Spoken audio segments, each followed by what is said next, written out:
Hey everyone, how you doing today? Today on Retro Davo, I thought I would go a bit more old school and a little controversial this time, because today we're going to be reviewing Star Wars Arcade for the Sega 32X. Now, a lot of people think the 32X is a piece of hunking junk released by Sega. Well, we're going to find out if that's really true, because I think the 32X was quite impressive for what it was able to achieve with the Genesis. So, here we go! Now, for those of you who don't know, the Sega 32X is this thing. This was Sega's last attempt.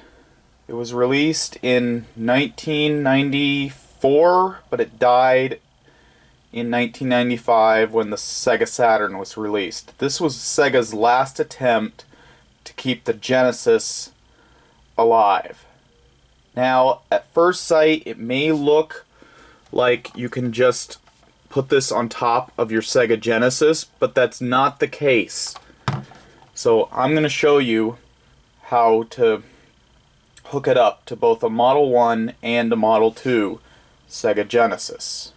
Alright, so we're starting with the Model 2 because I believe this model is what more people had back in the day. Now, yes, the first step is obviously you take the Sega 32X and you put it on top of the Sega Genesis, like that. But there's more, and this is the part that ticks most people off, including myself. This was really dumb, but that does not mean it's bad. You turn the 32X around, and you will see 3 wire slots. Okay, so here's a close-up of those 3 wire slots that I told you about. Now, one of them, obviously, is a power slot. Yes, if you can believe it or not, the 32X required its own power slot, which is ridiculous. So, you're probably wondering, why is there only one video output on the Genesis, but 2 video slots on the Genesis? Well, I'm going to show you. It's really, really dumb. Alright, so if you want to hook up one of these to a modern TV, you're going to want one of these. Yes, the Sega Genesis typically came with a coax, but you can find these easily, and this is the better choice for your Sega Genesis, the composite cable. So, instead, normally, this end would go down here, but that's not what we're going to do. Instead, it goes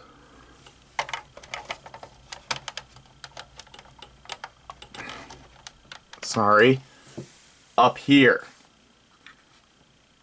And you're probably wondering, well then, how is the video gonna come out from the Sega Genesis? Well, this is how. This dumb cable. And this is the weak point of the Sega Genesis. And what you do is you put this end down here, where normally you'd put the video output. And then you take this end and you put it into the AV in of the Sega Genesis. Now there's one more thing you need if you're going to play the 32X. And it's the same one for both the Model 2 and the 32X, the power supply. It's the same model for both. And yes, unfortunately, you do need both. So you need one for your Sega Genesis, and you also need one for the 32X. And that goes in there.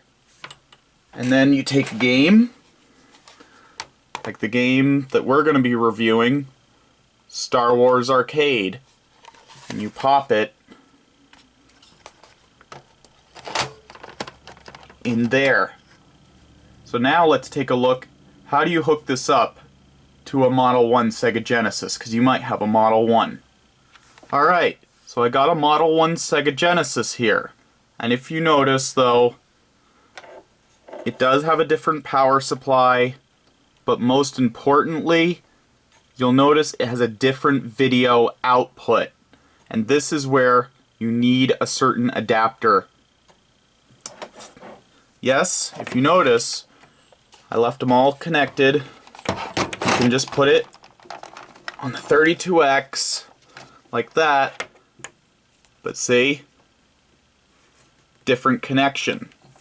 This is the weak point of having a Model 1 with the 32X, because this special adapter you need, and these are hard to come by. A lot of people threw these out back in the day because a lot of people who bought the 32X had a Model 2, but I'm going to show you just in case.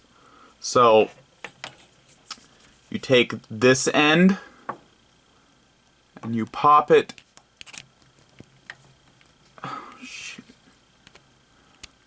in there, and then you pop it.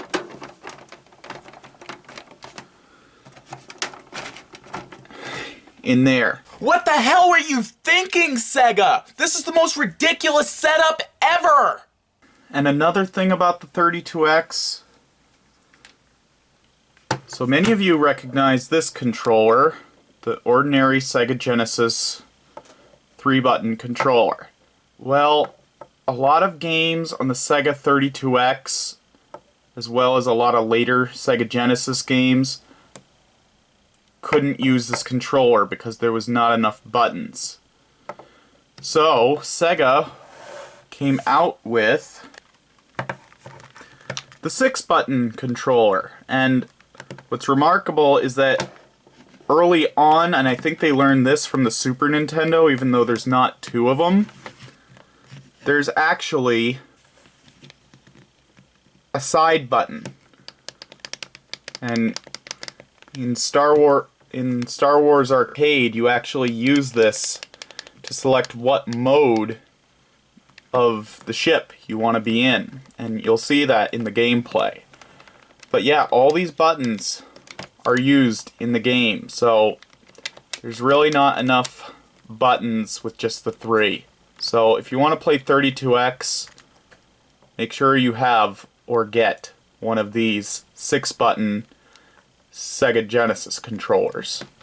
Why couldn't the 32X have just been its own standalone console? Now let's play some 32X. So, the 32X is a very interesting machine. It's not just an ugly-ass add-on for your Genesis, because it really made the Genesis do things that it was not meant to do. Sure, like, look at these graphics here. They're 3D. Yeah, they're very, very crude, but nevertheless, they are 3D, and the Genesis was never meant to make 3D. And as you can see, for a very early 3D game, this is impressive. Now, you may be wondering why I said, why couldn't the 32X be its own standalone machine? Well, actually, the truth is, it was originally going to be, so I was kind of just joking.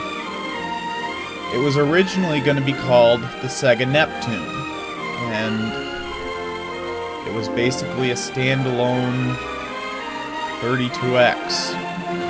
But they knew that the Genesis was dying and the Saturn was on its way next year. So they decided, well, we'll just make this as an add-on for the Genesis. And sadly, it did not sell well at all. But at the same time, it wasn't surprising either. A lot of people didn't like this thing, and a lot of people didn't buy it. I, on the other hand, had a Sega CD that I had gotten my previous birthday in 1993. And when this came out in 1994, I bought it for my 10th birthday. Well, actually, my dad bought it for me because I was a Sega fan at the time, and I loved the Sega Genesis and knew about the Sega CD, and when I saw there was a new add-on, I had to have it. But I was disappointed too in the long run, because when I bought it, there just weren't any good games. Because the choices were, at the time when I bought it, Doom, which I was too young for, Virtua Racing, which I didn't like racing games at the time, and when I tried Virtua Racing, it was a piece of shit. And the other alternative that they had at the time was Virtua Fighter. And I could not even grasp how to play Virtua Fighter. So, in the long run, I really didn't use the 32X as a kid. I kept playing Sega Genesis games. Plus, not to mention, the thing was a frickin' pain in the ass to hook up. And I already explained it. You had to use 2 whole power supplies. But enough about the specs. Look at this game. It's incredible. As I said, yes, it's very crude, but come on. Look at these graphics for a Genesis. It's amazing. I like how you can switch back and forth between the cockpit mode and seeing the whole X-Wing.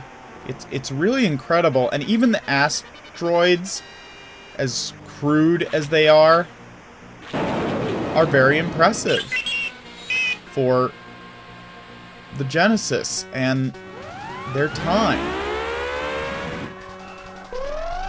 So, the goal of this game is,